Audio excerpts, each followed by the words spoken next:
자, 이 사진은 대한민국 초계함의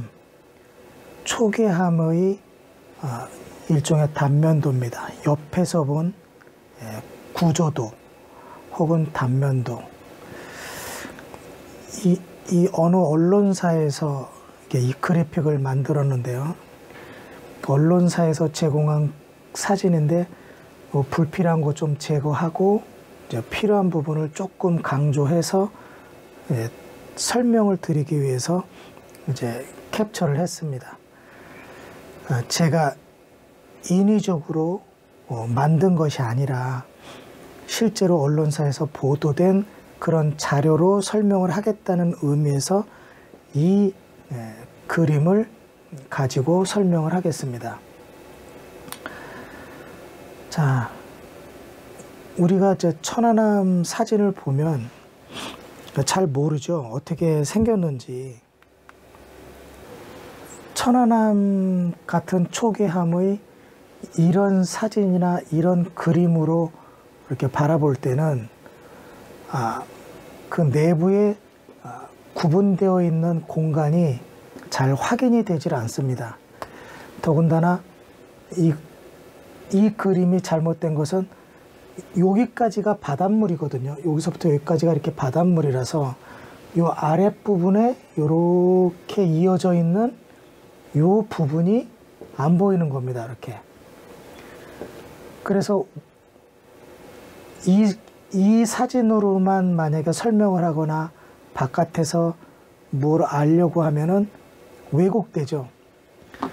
이 부분이 보이질 않아서 왜곡을 받을 수 있습니다. 정확하게 판단을 못하고 잘못 판단할 수 있는데, 더군다나 천안함은 이 가스터빈실과 가스터빈실, 디젤 엔진실 그 사이의 아랫부분이 뜯겨져 나갔기 때문에 현재 이 그림만으로는 아예 파괴된 부분이 나타나지도 않는 그런 잘못된 판단을 할 수가 있습니다. 실제로 지금 천안함 평택에 가서 천안함 전시된 것을 봐서 철판을 이렇게 이리저리 휘어줬는데 제대로 펼쳐보면 요게 거의 딱 맞습니다. 사라진 부분이 없이 단지 요 아랫부분만 이런 모양으로 뜯겨져 나갔을 뿐입니다. 이제 아랫부분이 이렇게 나와 있어야, 이렇게 있어야 감이 오는 거죠, 이게. 그래서 왜곡될 수 있기 때문에 이 사진으로만 그냥 설명하면 잘 이해가 안 될 수 있어서 이 그림, 이 사진으로 이런 그래픽으로 설명을 해야 제대로 된 설명을 할 수 있게 됩니다. 칸칸이 구획이 되어 있기 때문에 내부를 우리가 쉽게 알 수가 있죠. 쉽게 알 수가 있습니다. 자, 우리가 이 도면을 보고 여러분은 천안함 사고에 대해서 어떤 생각을 가질 수 있습니까? 굉장히 많은 내용이 있는데 그 내용을 한번 살펴보겠습니다. 첫 번째로 쉽게 우리가 좀 생각해 봐야 될 것은, 자, 이 칸칸이 나눠진 것은 그냥 그려놓은 게 아니라 하나의 공간입니다. 하나의 공간. 이렇게 외부 철판은 이게 통으로 하나가 있고요. 이렇게. 그런데 내부에 이렇게 굵게 이제 8mm 철판으로 이제 막을 해 놓은 게 있고, 그 판넬, 그 어떤 벽을 만드는 그런 벽으로서의 판넬이나 벽으로서의 철판 같은 것으로 이렇게 구획을 지어 놓은 게 이렇게 굉장히 많다는 뜻입니다. 굉장히 많습니다. 그 모습을 보여주고 있습니다. 이게 옆으로 봐도 이만큼이 되지만 위에서 보면 또 이 공간보다 더 많습니다. 가운데를 기준으로 해서 반대편에도 또 이것과 똑같지는 않지만 비슷한 만큼이 더 있습니다. 그래서 구획이 이렇게 많이 있고 이런 구획을 벽으로 나눠졌다 해서 격벽이라고 합니다. 격벽. 격벽으로 이렇게 나눠져 있습니다. 이렇게 나눠져 있으니까 아무래도 이 격벽이 들어가 있으면 만약에 외부의 충격이 왔을 때 이렇게 격벽이 없는 곳보다는 격벽이 있는 곳이 더 튼튼하겠죠, 이렇게. 그걸 예상할 수 있어요. 그래서 만약에 외부에서 여기를 충돌하거나 여기를 충돌하거나 즉 앞부분이나 뒷부분만을 충돌한다 그러면 이 부분이 그 충격에 의한 흡수를 못하고 여기에 큰 영향을 받을 수 있다는 것을 예상할 수 있습니다. 자, 이 말씀을 왜 드리냐면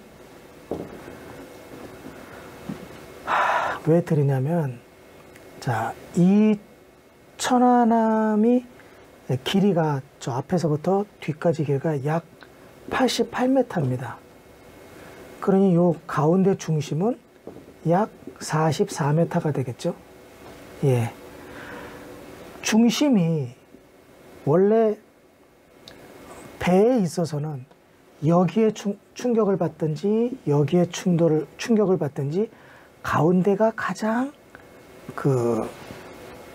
영향을 많이 받는 그런 장소가 되겠습니다.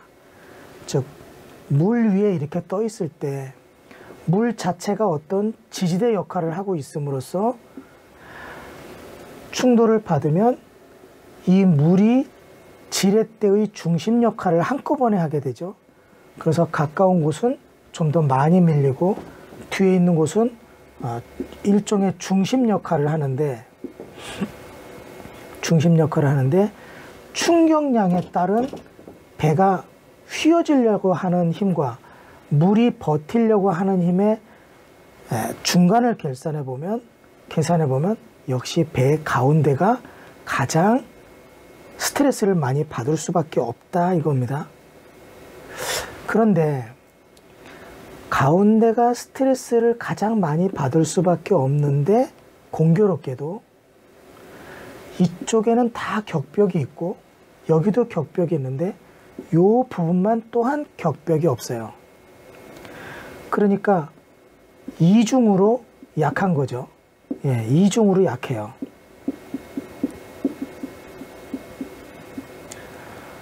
배의 중심이라서 약하고 격벽이 없어서 약한 겁니다. 그러니 배 앞이나 뒷부분에 충격이나 어떤 큰 힘을 받으면 이 부분이 약해서 영향을 받을 수밖에 없다. 그 말씀을 드리는 겁니다. 그러면 배 가운데가 이 부분이 가장 취약한 부분이 되겠는데 스트레스를 받으려면 아무래도 그러면 여기에 아무래도 보강을 더 많이 했겠죠. 보강을 당연히 해야 되고 했을 겁니다. 우린 그렇게 생각을 하죠. 그런데 보강재가 그렇게 두드러지게 드러나지 않는다면 약한 부분으로 계속 남아있게 됩니다. 실제로 천안함의 배 이 부분에는 특별한 보강재가 없습니다.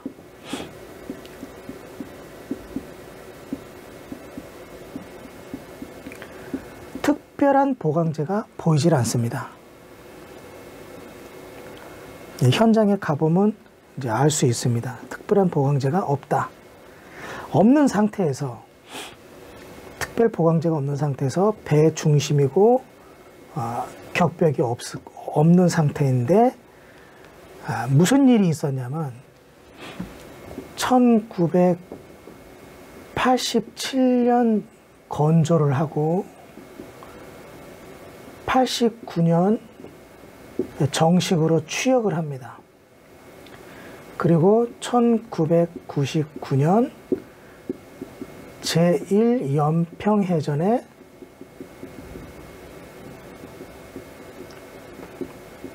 참전을 합니다. 99년 연평해전에. 이때 천안함에 무슨 일이 있었냐면 바로 이 뒷부분에 포격을 받습니다. 포격. 여기에 북한군의 포탄을 맞습니다.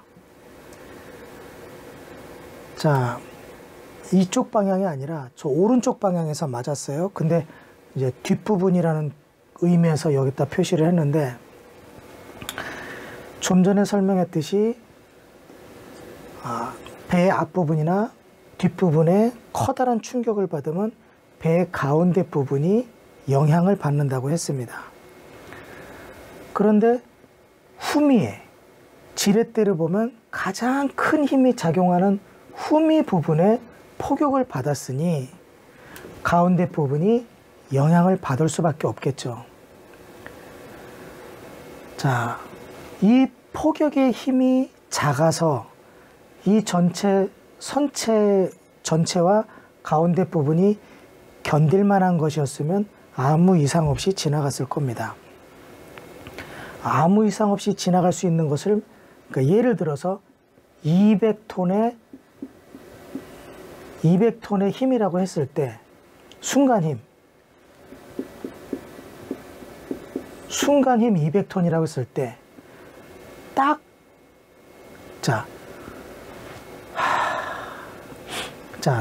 아무 일도 없이 폭격을 견딜 수 있는 게 약 200톤이라고 했을 때, 배가 두 동강 날 수 있는 힘을 만약 400이라고 했을 때 400톤을 넘으면 배가 옆을 포격을 받거나 충돌을 당하거나 좌초를 했거나 했을 때 그 힘이 400톤을 넘으면, 만약에 여기가 뚝 부러진다고 했을 때, 그리고 만약에 200톤 미만일 때는 배가 아무런 영향을 안 받았다고 했을 때, 그러면 200톤부터 400톤 사이, 200톤부터 400톤 사이의 힘을 받았다고 하면, 그러니까 부러지는 힘, 아무 영향 안 받는 힘, 중간 정도로 만약에 영향을 받았다 하면 무슨 일이 일어나냐면 여기가 균열이 일어난다는 거죠. 390에 가까울수록 균열은 크게 일어나고 210에 가까울수록 균열은 아주 조금만 일어나겠죠. 아니면 크랙에서 영향만 아주 조금만 받던가. 자, 요 사이의 힘을 이제 받았다고 추정을 하는데, 그 이유는 연평도 포격은 받은 건 사실입니다. 99년에 제1연평해전에서 천안함이 포격을 배 후미에 맞았는데, 그 이후로도 천안함은 2010년까지 운행을 했으므로 400톤은 아니었고 200톤일 수도 있어요. 200톤 미만일 수도 있어요. 그런데 천안함 유가족이 뭐라고 했죠? 천안함 유가족이 출동만 하면 물이 샌다 라는 증언을 했어요. 출동만 하면 물이 샌다. 이건 유가족의 명백한 증언이에요. 그리고 이런 일이, 물이 새는 일이 없었다면 유가족이 일부러 그런 말을 할 리는 없겠죠. 이게 대단히 중요한 말인데 조금 후에 설명하기로 하고요. 순간적으로 200톤을 넘으면, 자, 미만이면 영향이 없지만 200톤을 넘고 400톤 미만이면 균열이 가는데, 210에 가까울수록 아주 작은 균열, 390이라면 배가 곧 절단되기 직전까지 균열이 가서 매우 위험하겠죠. 그런데 유가족의 증언은 무슨 뜻이냐면, 출동할 때마다, 요거예요. 출동할 때마다.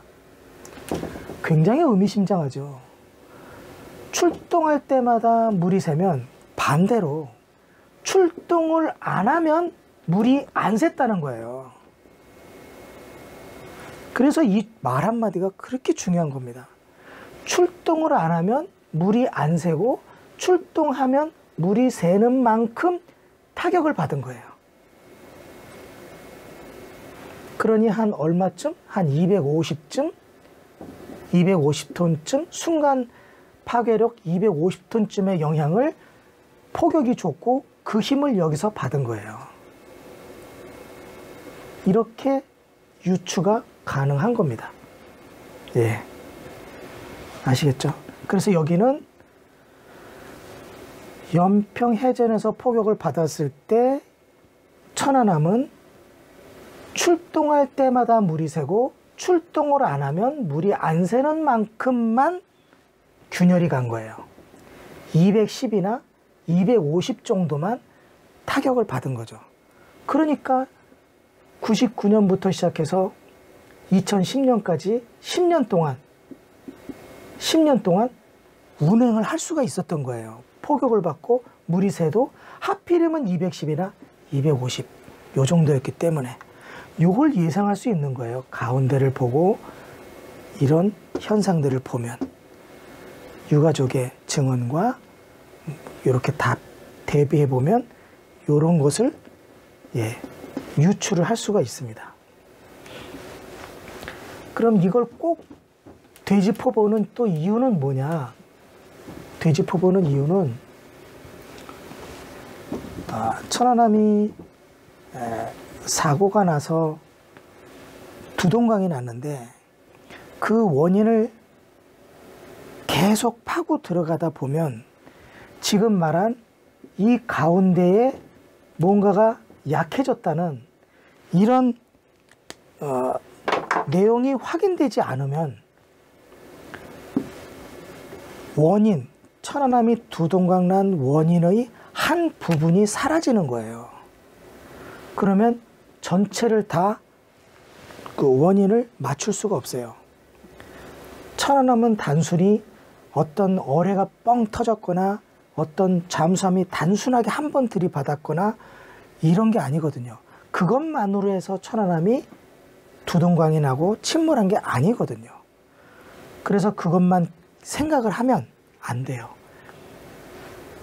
천안함의 모든 것을 다 따져봐서 원인을 끝까지 파보면 어디까지 나타나느냐? 1987년 건조할 때까지 나와요. 배를 만들 때까지 가야 되는데 왜 가야 되느냐? 자, 조금 전에 설명을 해드렸다시피 천안함이 가운데가 제일 부실한데 보강제도 특별히 들어있지 않았으므로 이중으로 부실했고 1999년 제1연평해전 때 포격을 받았는데 그건 사실이고 그 포격에 의한 영향이 있었는지 없었는지 우리는 모르지만 천안함의 유가족이 천안함 사고 당시에 천안함은 출동할 때마다 물이 샌다고 자기 남편이 자기 가족이 크게 불평을 했다 이거죠. 한숨 쉬고 그게 큰 불만이었다 이거죠. 그 뜻은 출동하면 물이 새고 출동을 안 하면 물이 안 샜다는 딱 그만큼만 균열이 갔다는 뜻이거든요. 우리는 포격의 영향이 얼마나 되는지 모르지만 유가족의 말 한마디로 유가족의 증언 한마디로 바로 이런 거를 유추할 수가 있는 겁니다. 연평도 포격은 1999년 제1연평해전에서의 북한군의 포격은 천안함에 미세한 균열을 일으켰다. 어느 정도만큼? 천안함이 출동만 하면 물이 셀 만큼만. 그래서 출동해서 돌아오면 물이 안 새고. 자, 이걸 기준으로 또 설명이 더 깊이 들어갑니다. 무슨 뜻이냐면 자, 여기가 가스터빈실이에요. 가스터빈실. 가스터빈실, 여기가 디젤 기관실입니다. 얘가 디젤 기관실이고 얘가 가스터빈실인데 여기는 상시 운전을 해요. 상시. 배가 바다 위로 나가면은 상시 운전이에요. 그리고 여기는 특별할 때만, 고속 운전할 때만 이 가스터빈은 돌아가요. 여기는 상시 운전이고. 이해하시겠죠? 그래서 여기는 조용해요. 평상시에는 여긴 조용하단 말이에요.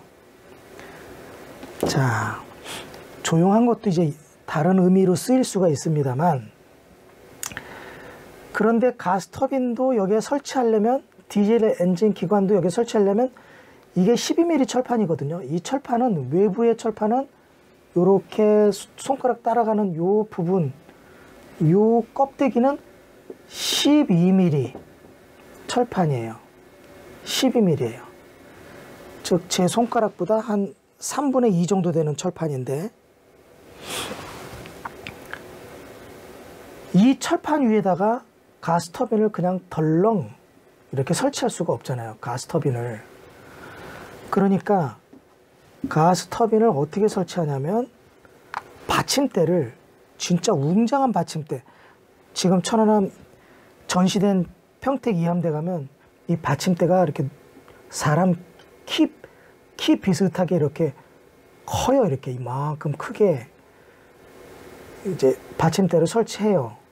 이렇게 2개를 설치해서 위에다가 가스터빈을 올려놓는데, 이 바닥을 용접을 해요. 이렇게 용접을 이렇게 하고, 여기도 용접을 해요. 그리고 하나만이 아니라 2개니까 이렇게 뒤에 또 하나 더 있어요. 그럼 요것도 또 용접을 해요. 그리고 발전기도 얹어야 되니까 발전기도 이렇게 조그맣게 다시 또 이렇게 받침대를 설치해요. 이렇게. 그러니까 큰 거 2개, 작은 거 2개를 이쪽 격벽에다가 용접을 해놨다고요. 바닥도 용접을 해놨고. 그러면 생각을 해보세요. 이 배, 천안함의 가운데 이 부분은 배의 중심이라서 약하고, 두 번째, 다른 데는 격벽이 있는데 여기는 격벽이 없어서 격벽이 지지해주는 힘만큼이 또 부족해서 격벽이 없으므로 또 약하고, 거기에다가 이 지지대를 요쪽에만 이렇게, 요쪽이 아니라 요쪽에만 용접을, 이렇게 지지대를 설치하고 용접을 바닥과 벽 쪽에 이렇게 함으로써, 3번. 지지대도 없으므로 이쪽보다는 이쪽이 더 약한 거예요. 그러니까 3가지나 되는 큰 원인을 가지고 더 약한 거예요. 이쪽이 이쪽보다 더 약하다고요. 약해요. 약해.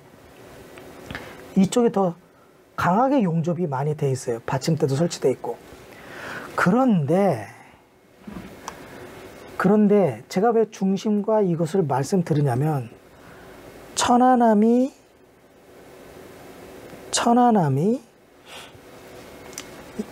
제1연평해전에서 여기에 포격을 받았을 때 누수된 지점이 여기에서는 발견이 되지 않았어요. 제가 함수와 함미 절단면을 자세히 관찰한 결과 이쪽 부분에 누수 현상이 없었어요. 누수 현상이 없었어요. 기가 막히죠. 가운데가 아닌데 이렇게 3가지나 되는 원인을 가지고 더 약한데도 여기에 균열이 없었어요. 그럼 어디에 있었느냐?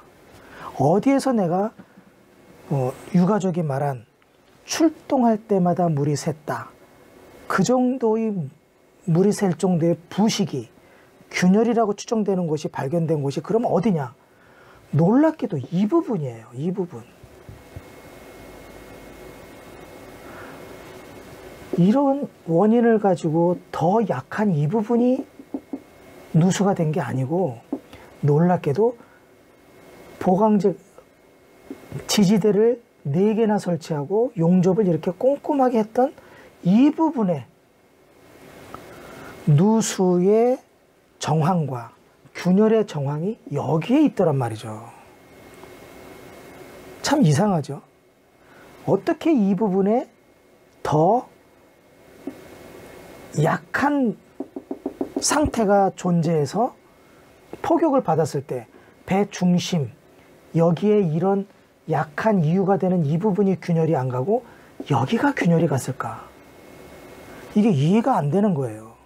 실제로 여러분 잘 보시면 제가 그냥 하는 말이 아니라 여기에 누수와 균열, 부식의 정황이 있습니다. 아예 없는 게 아니라 존재합니다. 찾아보세요. 그대로 한미절단면 쪽으로, 이게 한미절단면이거든요. 이렇게 공개가 되어 있습니다. 이렇게 볼 수 있어요. 이렇게. 이 절단면을 보시면 발견할 수 있습니다. 지금도. 자, 이런 원인을 알려면 과연 어떤 분석이 또 필요하냐 이거예요.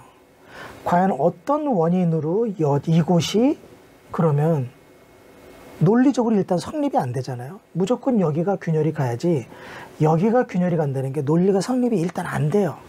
그런데 균열이 여기에서 발견이 돼요. 부식이 된 것이 발견이 돼요. 누수가 된 것이 발견이 돼요. 그러면 도대체 이게 어떤 원인으로 그렇게 될 수 있느냐, 그걸 한번 보자는 거예요. 그걸. 제가 이걸 설명하려면 정말 매우 어려웠습니다. 매우 어려운데 2010년이라면 설명할 재료가 좀 부족했을 거예요. 그런데 자, 이게 배를 만드는 현장에서 이 배 만드는 회사 측에서 이제 이 동영상을 찍어서 배를 만드는 과정을 이제 인터넷에 올렸어요.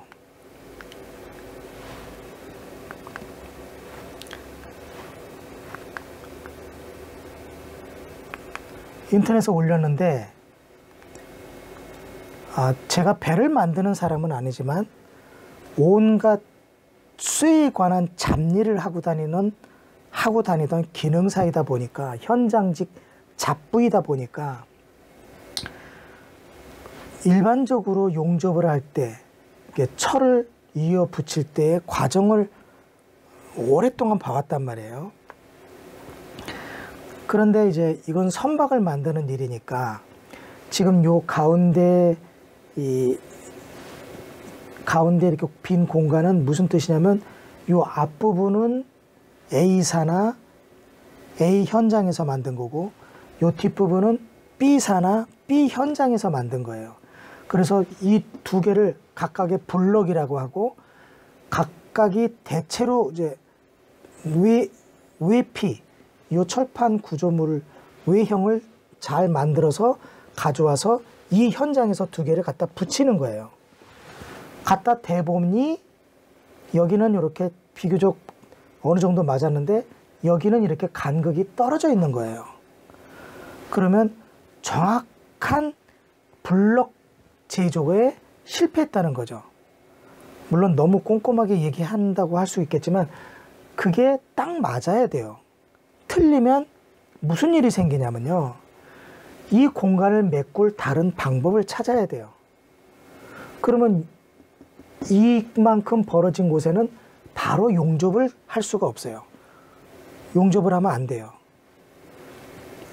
이쪽 철판과 이쪽 철판이 딱 붙은 상태에서 이런 V자 홈을 파서 이렇게 넓은 면적으로 용접을 해야 튼튼하게 붙는 건데 이렇게 간격이 떨어지면 안 된다고요. 그래서 이 사람들은 자, 이렇게 간격이 떨어져 있죠. 여기는 대체로 붙어 있는데 이렇게 간격이 떨어져 있으면 어떻게 용접을 하느냐? 그 방법은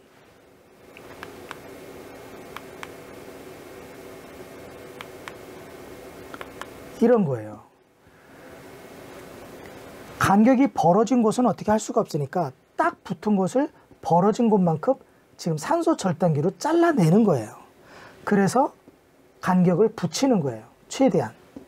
그러니까 붙어 있는 곳은 그냥 두는 게 아니라 벌어진 곳만큼 붙어 있는 곳을 잘라내서 예, 딱 맞게 맞추는 거예요. 예, 이 거대하게 흘러나가는 이 구조물의 빈 공간을 예, 이 공간을 이렇게 용접 토치로 쇠를 잘라내서 간격이 맞게끔 조절을 하고 있는 중인 거예요. 그래서 여기서부터 여기까지 이 철판이 딱 맞아 떨어졌을 때 용접을 쭉 해나가야 튼튼하게 돼요. 그런데 문제가 있는 거예요. 무슨 문제가 있냐?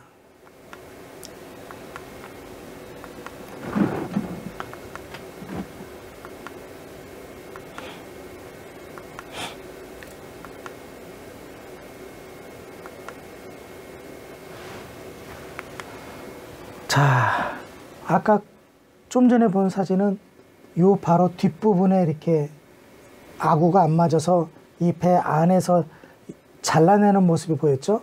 그러면 이 윗부분은 가판이라고 추정되는 곳은 어떤가 보면 여기는 거의 맞은 것 같은데 여기가 살짝 벌어졌고 여기는 더 벌어졌어요.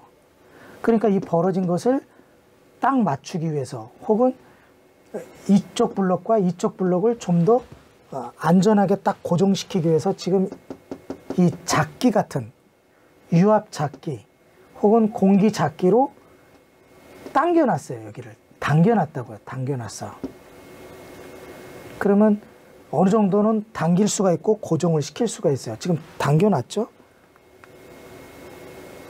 자, 이 벌어진 공간을 예, 좀 더 촘촘하게 만들기 위해서 하나, 둘, 세 개의 작기를 이용해서 이렇게 끌어당겨 붙여놨어요. 붙여놨죠? 붙여놨는데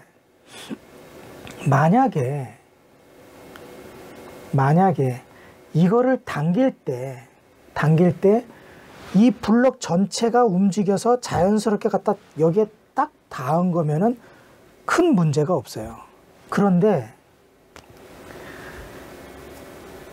이제 이걸 붙인 거를 이제 블럭으로 따지면 이렇게 된 블럭과 이렇게 된 블럭을 이제 이걸로 당겨서 여기를 딱 맞추는 건데 이렇게 이 전체가 움직여서 여기에 딱 맞추는 거라면 문제가 없다고요. 문제가 없는데 요게 어떻게 되어 있냐면 요건 요렇게 맞고 요건 요렇게 벌어진 거예요. 이렇게 요런 식일 때 그러니까 여기가 이렇게 뾰족 튀어나오고 여기 뾰족 튀어나온 걸 이게 어차피 이걸 여기서 잡아당겨도 이 부분 때문에 이 부분들 때문에 여기가 딱 맞지 않는데 억지로 잡아당겨 갖고 여기를 이렇게 맞출 때 그러면 이 부분에 응력이 이렇게 바깥으로 튀어나가는 응력이 계속 생기는 거예요. 그러면 이걸 해소시키고 다시 여기를 용접을 해야 돼요. 그런데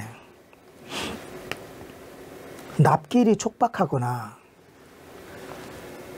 뭐 배가 뭐 싸구려 선이라든가 단가가 뭐 해서 인력을 더 투입할 수 없다든가 여러 이유로 그냥 예, 응력이 있는 채로 즉 무리하게 이렇게 당겨 놓은 상태에서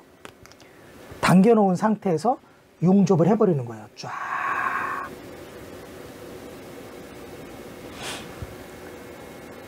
자, 이 작귀로 힘들게 억지로 끌어다가 붙여놓고 억지로 용접을 하면 자, 용접을 하면 이 철판과 이 철판이 일단은 붙죠. 붙은 상태에서 이 작귀를 풀어내면 이렇게 풀어냈어요. 풀어내면 무슨 일이 생기죠? 이 작귀가 끌어당겼던 그 힘만큼 계속적으로 이 철판은 밖으로 나가려는 힘이 작용을 해요. 이런 예, 다시 돌아가려는 힘이 남아있게 된단 말이에요. 복원의 힘 혹은 응력 이게 계속적으로 작용을 해요. 이걸 당길 때 아주 강력하게 당기면 당길수록 이 힘은 더 강력해지는 거예요. 즉, 배가 아무런 스트레스를 외부로부터 안 받아도 이 배는 가만히 있어도 마치 무엇에 얻어맞는 것처럼, 누가 잡아당기는 것처럼 계속 일로 힘이 작용을 해요. 그래서 어떤 일이 벌어지냐면, 만약에 이 선체의 외부에서 100톤의 힘을 가했을 때 배가 쪼개진다고 했을 때 미리 잡아당기는 힘이 15톤이라면 약 85톤만 외부에서 힘이 가해져도 여기가 쫙 갈라지는 거예요. 만약에 이런 용접을 이렇게 하는데, 원래 이런 걸 막 당겨서 이렇게 무리하게 작업하는 사람들이 용접이라도 잘해야 되는데 용접도 부실하게 했다. 그러면 이중으로 문제가 생기는 거예요. 용접을 하면서도 응력이 발생하거든요. 용접 응력. 그러면 용접 응력도 생기고 잡아당기는 힘도 일부러 만들어서 이렇게 제조를 엉터리로 했다 그러면, 부실하게 했다 그러면 15톤 플러스 15톤이 더 응력이 생기는 거예요. 그러면 100톤의 힘을 버틸 수 있는 배가 이제는 70톤밖에 못 버티는 거예요. 이게 무슨 얘기인지 아시겠어요? 다른 부분은 1부분, 2부분 이런 데, 여기 3부분 이런 데는 다 100을 견디는데 요 부분은 70밖에 못 견디는 거예요. 70밖에. 그래서 여기에 90톤의 힘이 뭔가가 꽝 하고 닥쳤을 때 여기가 깨지는 게 아니라 바로 이 부분이 70밖에 견디지 못하기 때문에 쩍 하고 갈라지는 거예요. 바로 이런 현상이 이거는 공공연히 일어나는 일입니다. 부실하게 선박 같은 거, 아니면 뭐 건물 지을 때, 공장 지을 때, 이런 일은 신경 안 쓰면 실제로 자주 발생하는 일 중에 하나입니다. 이런 공간을 메꾸기 위해서 그런 일을 할 수 있다는 거죠.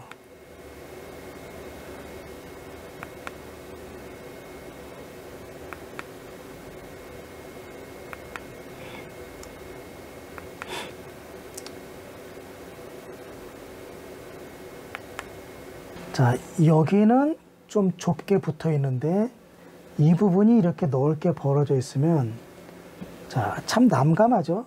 그럼 여기를 잘라냈고 이 면적만큼 잘라내서 다시 당겨서 용접을 하는 것인데, 과연 당길 때 이쪽으로부터 응력이 안 생기겠느냐 이거죠.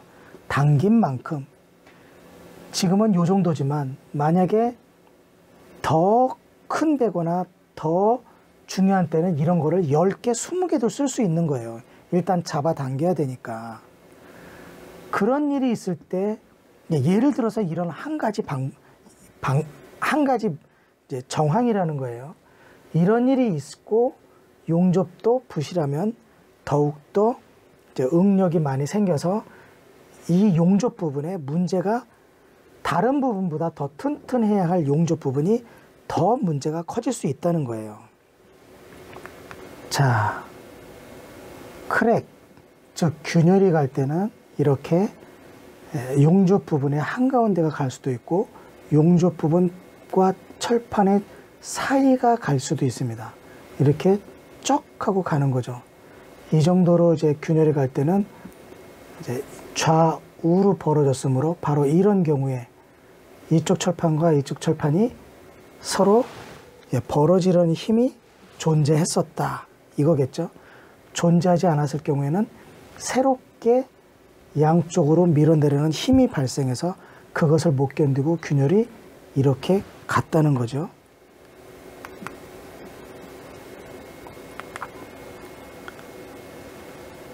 이거는 용접이 이렇게 산이 올라와 있지만 안쪽에서 견디질 못하고 용접 부위 살 안쪽이 균열이 간 겁니다.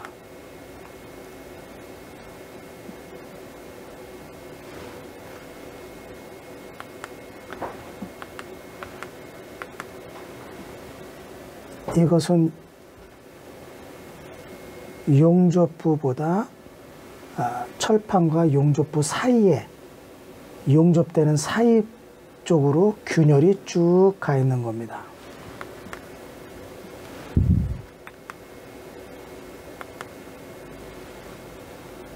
자, 이건 마치 테스트를 한 것처럼 보이는데 이렇게 용접이 아주 깨끗하게 된 것처럼 보이지만 아주 정말 이쁘게 잘 됐지만 그 속에서는 벌어지려는 힘이 작용해서 이 용접 살 두께를 모두 가운데로 찢어 놓으면서 균열이 벌어진 겁니다.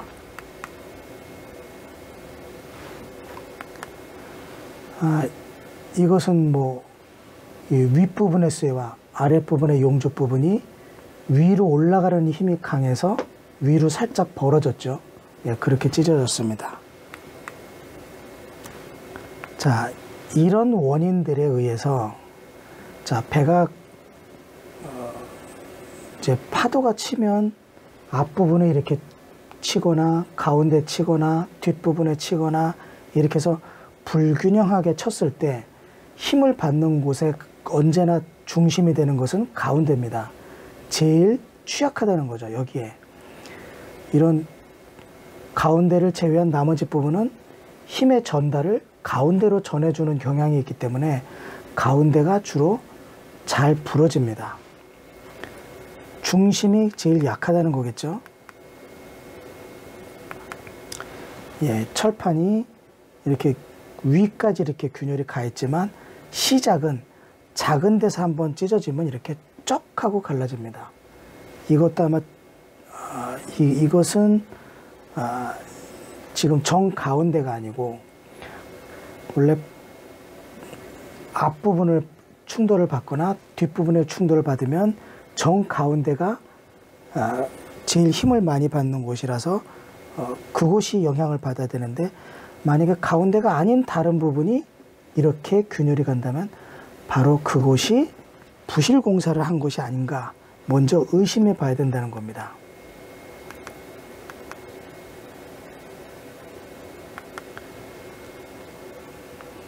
이 배도 가운데가 이렇게 쩍 하고 갈라졌죠.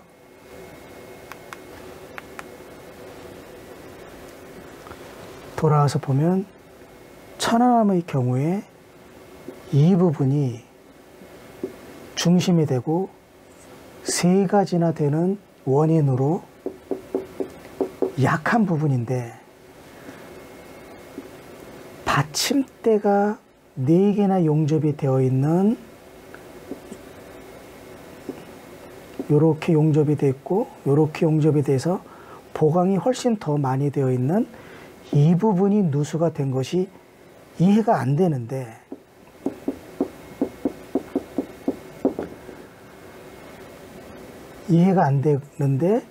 이 부분이 아니라 이 부분이 누수가 될 수 있는 정황, 어떻게 하면 그렇게 될 수 있느냐는 어떻게 될 수 있느냐 하는 그런 하나의 예를 보여드린 겁니다. 정 가운데가 제일 약하지만 배를 만들 때 이렇게 받침대를 여러 개 설치하고 용접도 이렇게 튼튼하게 더 많이 해도 그곳이 누수가 될 수 있는 경우는 바로 부실공사. 부실공사가 원인일 수 있다. 그것도 용접을 할 때 응력 제거에 실패했다. 응력 제거에 실패하면 그렇다. 이런 원인으로 이렇게 될 수 있을 가능성이 있다는 것을 말씀드리는 겁니다. 여기가 더 튼튼하지만 여기가 나가기 전에 여기가 누수가 생겼다는 것은 바로 이런 원인으로 이쪽이 균열이 딱 갈 수 있다는 거죠. 그걸 설명드리려고 하는 겁니다.